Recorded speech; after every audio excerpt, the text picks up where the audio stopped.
పొరబాటున చేజారిన తరుణం తిరిగొస్తుందా? ప్రతి పూటొక పుటలా తన పాఠం వివరిస్తుందా? మన కోసమే తనలో తను రగిలే రవి తపనంతా కనుమూసిన తరువాతనే పెను చీకటి చెబుతుందా?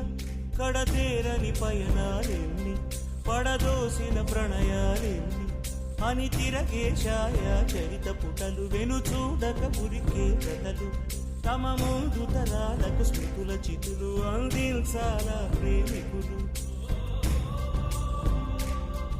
ఇది కాదే విధిరాత, అనుకోదేం ఎదురీత. 10 నెలలు తనలో నిన్ను మోసిన అమ్మైనా, అప్పుడో ఇప్పుడో తననే కలను